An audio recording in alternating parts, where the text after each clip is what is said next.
Hey guys, Alan here, Solid Rock Bible Class. So glad you're with me this morning. Kind of a little bit of a rainy day and a little bit of a blustery day, but going to be a nice one at the end of the day.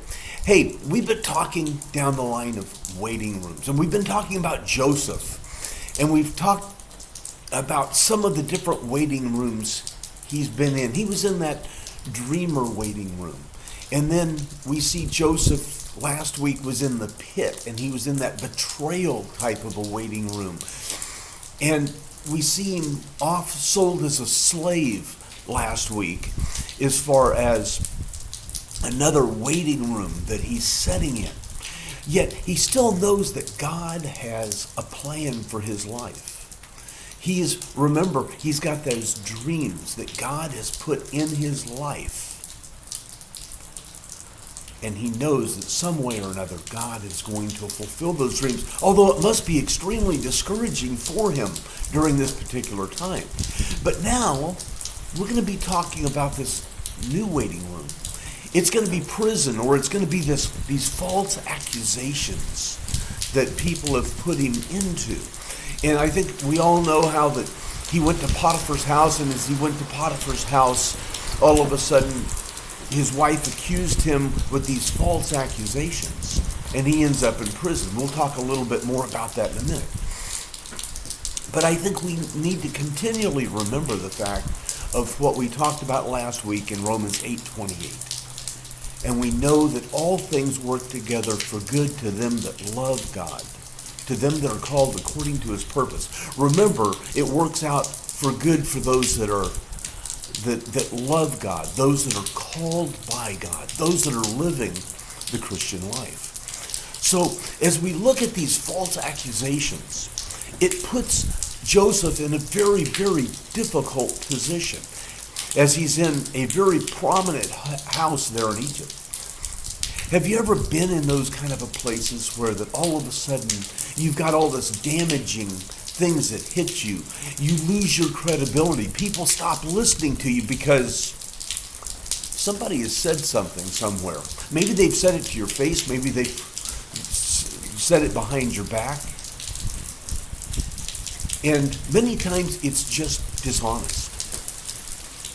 Let's look at Paul for just a little bit. We've been talking about Joseph, but I want us to look a little bit at Paul this morning. And I'm not going to read the entire scripture because it's extremely long here, but it's out of Acts the 24th chapter.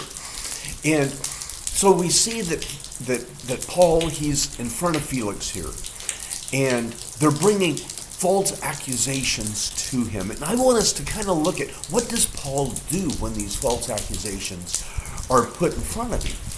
Paul finds himself in this Roman court, and he finds himself with an orator, or somebody that is basically a lawyer that is taking and bringing a case against him.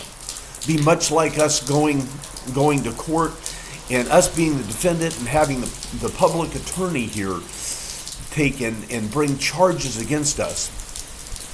So Paul is forced here to defend himself possibly of all these false charges that's made by the leaders of the Jewish Supreme, and this is all before the Jewish Supreme Court, basically, or what we would call the Supreme Court.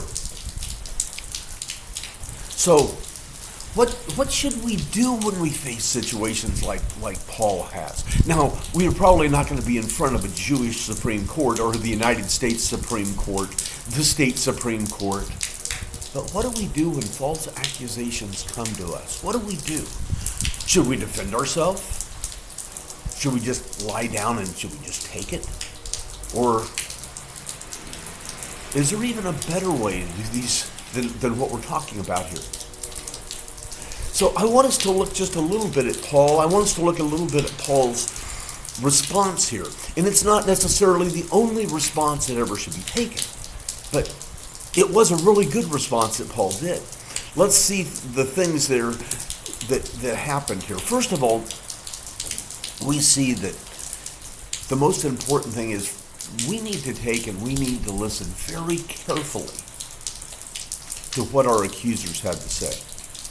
We see this in verses 1 through 8 here in the chapter, and verse 1 here, it talks about that the high priest and Ananias came with the leaders of the Jewish Supreme Court and to prosecute Paul before Felix.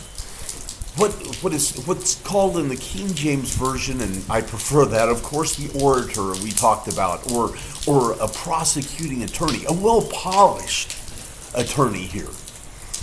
And he's bringing 3 charges against Paul. First of all, the first one was that Paul was a troublemaker. Paul was just a troublemaker. The second one here that we see that was brought to him, that Paul was the ringleader of a new religious sect. That right there would get you thrown not only in jail, but get you beheaded. And the third charge was that Paul attempted to take and desecrate the temple in Jerusalem. So, one of the things I was looking at here in the book of Proverbs, in Proverbs, the 15th chapter, verse 5, it says, "A fool despises his father's instruction, but he that regardeth reproof is prudent." So I want us to notice something. Paul sits and he listens very carefully at his accusers. He's being very cautious. I think Paul was prudent here in listening. Many times that's the problem we have. We don't listen. And that's the first thing we should do when we feel like we're falsely accused by someone. We need to listen. Let's find out for sure, is it actually true? Our natural indication is not to take and listen, is it? It's become defensive to attack when somebody accuses us. But if the truth be known, accusations, many times they have maybe possibly some seed of truth to them. I'm not saying that they're all perfectly true. They're not.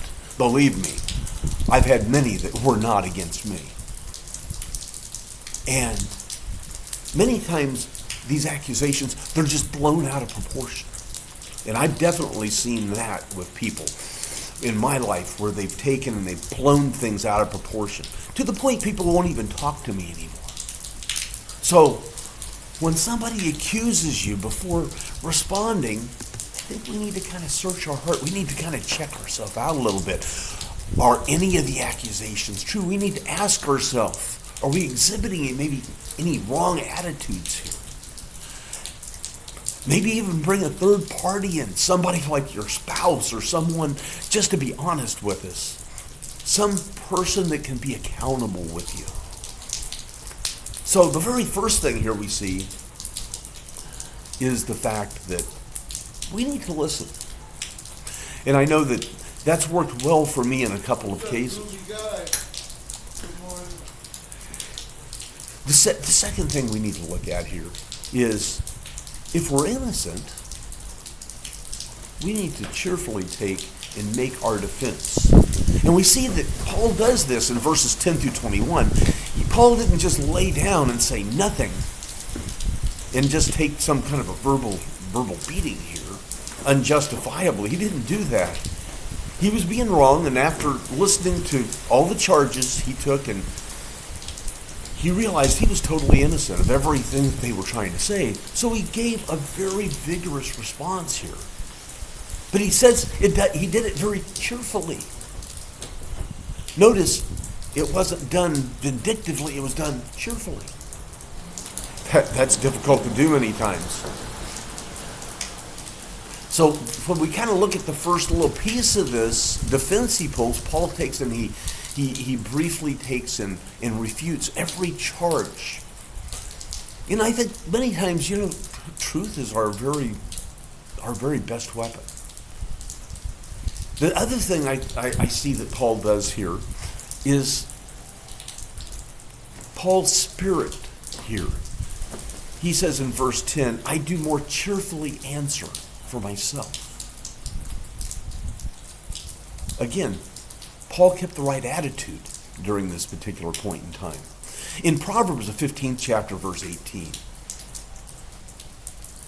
it says, "A wrathful man stirreth up strife, but he that is slow to anger appeases strife." So we need to listen. is the very first thing that we need to do. Then we need to make a defense, and we need to make a defense very cheerfully. And then, here's the hard part. We need to leave the situation in God's hands. I know that's what I've had to do a lot of times. We see that down in verses 22 through 27. And again, that's extremely hard to do.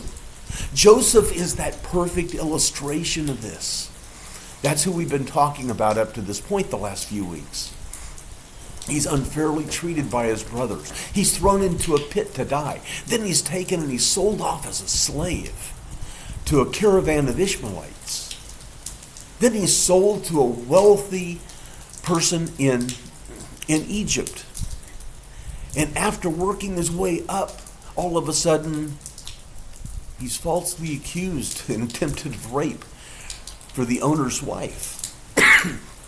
He's thrown in prison.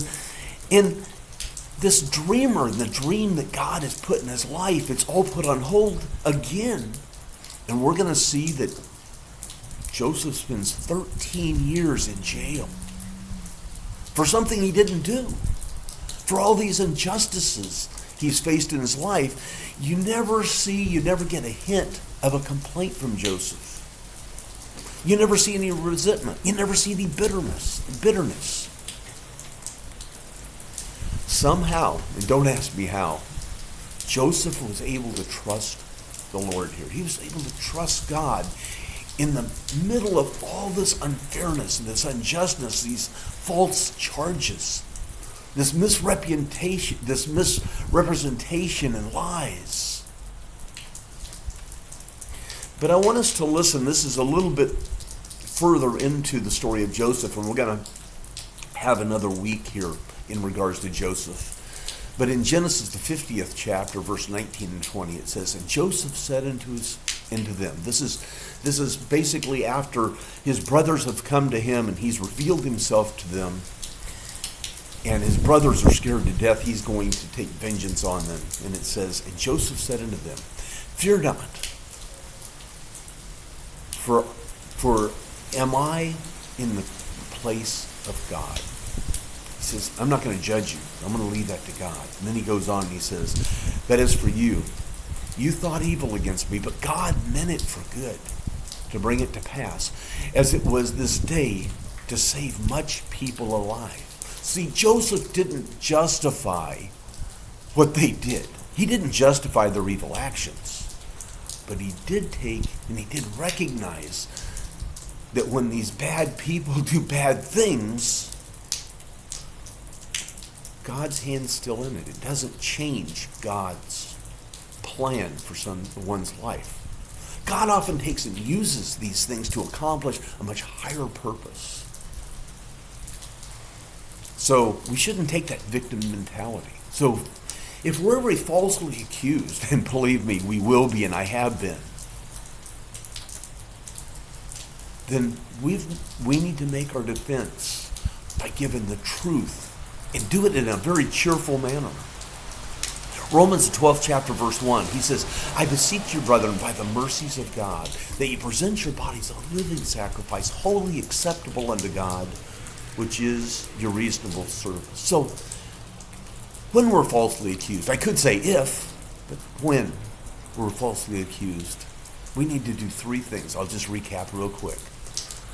Listen carefully. Answer cheerfully. And finally, the hard part, trust God. Surrender totally to God. Leave the situation in the Lord's hands. Hey, this is Alan, and I will be catching up with you just a little bit later. Thanks for being with me.